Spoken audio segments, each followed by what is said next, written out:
तृतीयस्कन्धः अथ चतुर्थोऽध्यायः.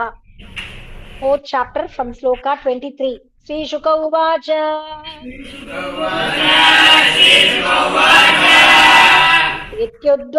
इत्युद्धवादुपाकर्ण्य सुहृदां दुस्सहं वधम्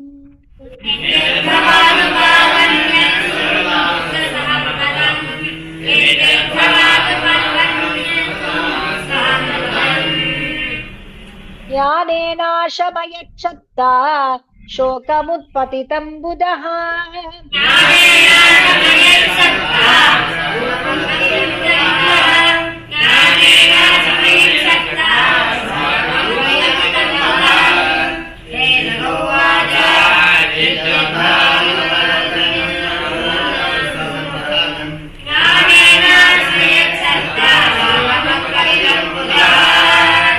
ततं महाभागवतं व्रजन्तं कौरवर्षभः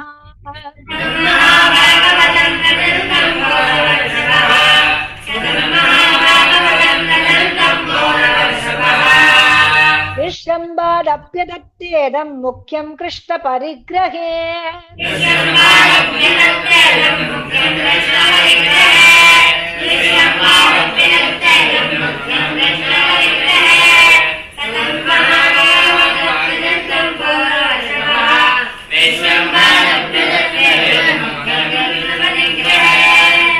विदुर उवाच ज्ञानं परं स्वात्मरः प्रकाशम्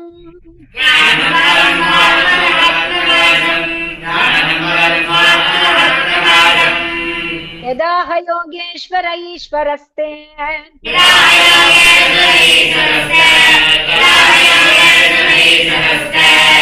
वक्तुं भवानोऽर्हति यद्धि विष्णोः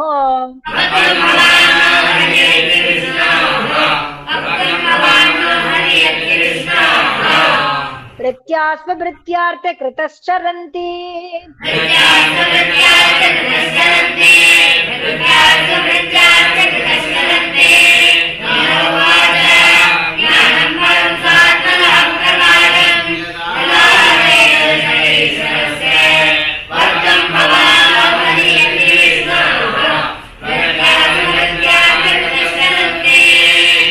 उद्धव उवाच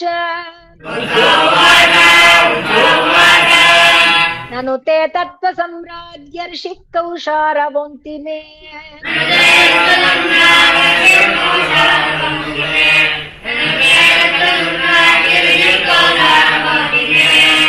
साक्षात् भगवतादिष्टः मर्त्यलोकं जिहासदा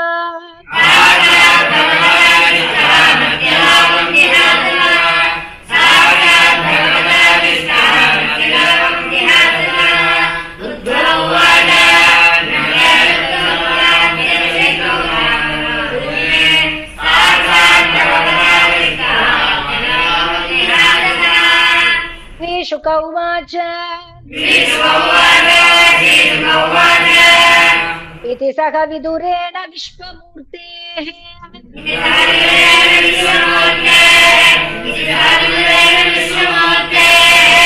गुणकथया सुदया प्लावितो रुतापः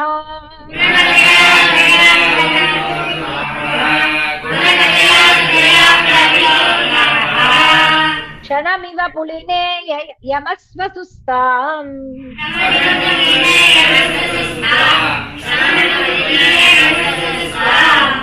समुषित औपगविर्निशां ततो गात्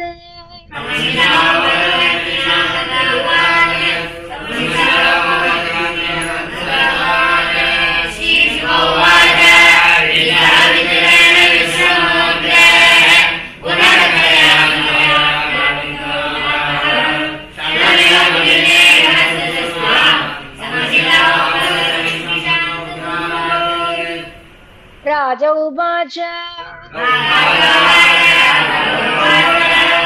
निधनमुपगतेषु वृष्टिभोजेषु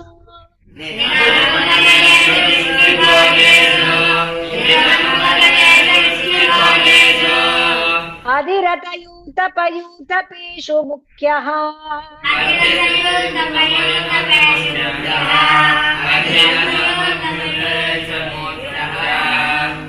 स तु कथमवशिष्ट उद्धवः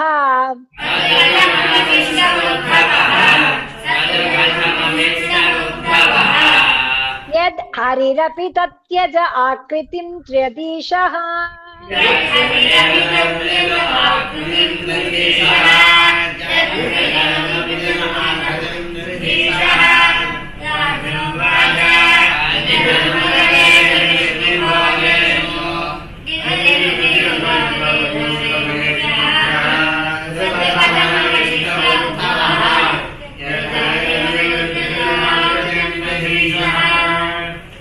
श्रीशुक उवाच ब्रह्मशापापदेशेन कालेनामोघवञ्चितः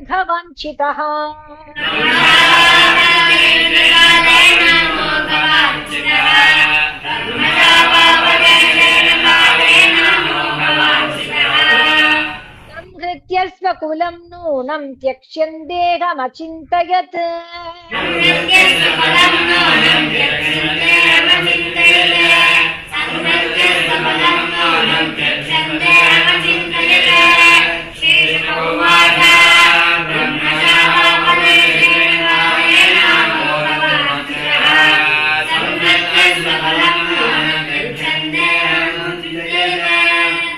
अस्मालोकादुपरते मयि ज्ञानं मदाश्रयम्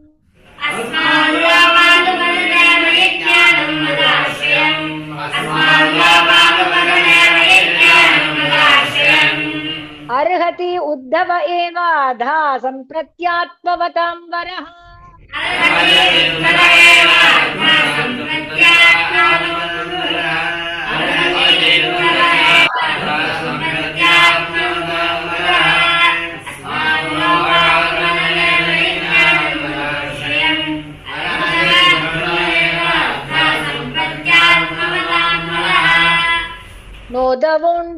नोदवोन्वपि मन्यूनः यद्गुणैर्नार्दितः प्रभुः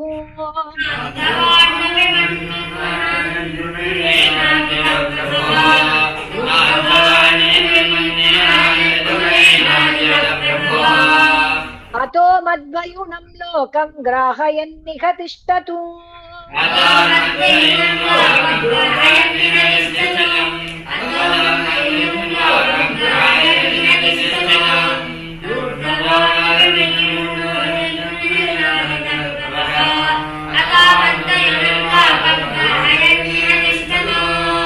एवं त्रिलोकगुरुना सन्दिष्टः शब्दयोनिना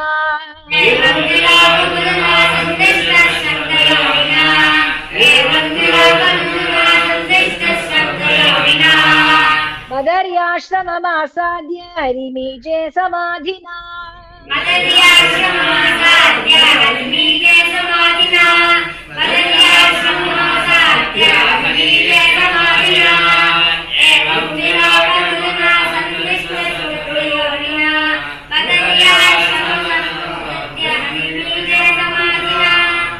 विदुरोऽपि उद्धवात् श्रुत्वा कृष्णस्य परमात्मनः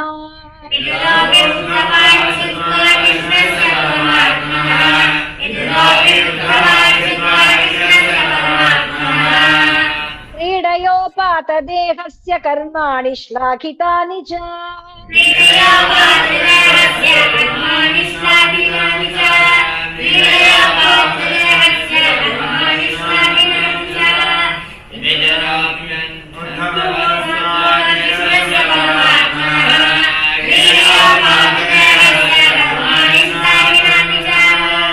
देहन्यासं च तस्यैवं धीराणां धैर्यवर्धनम्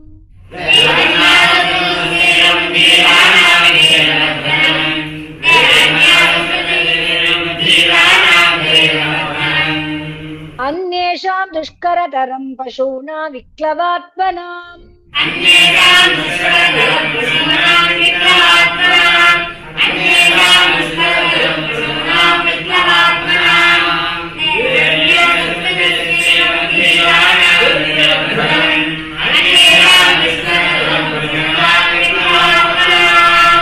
आत्मानं च कुरु श्रेष्ठ कृष्णेन मनसीक्षितम्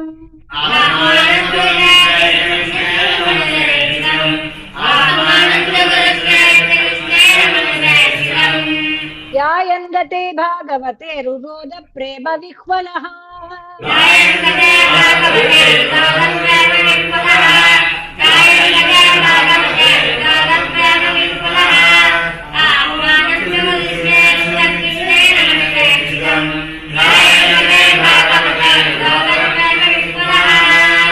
कालिन्द्या कतिभिस्सिद्ध्याहो बिर्भरतर्षभः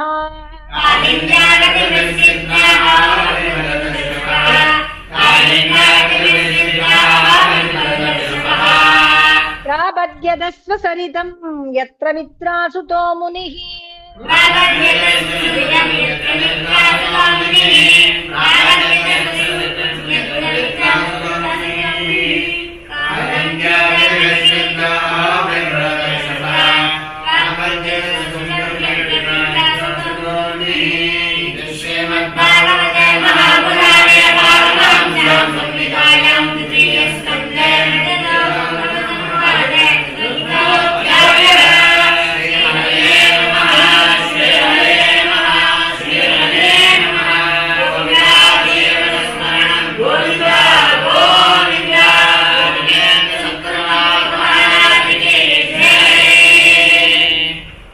राधे कृष्णा।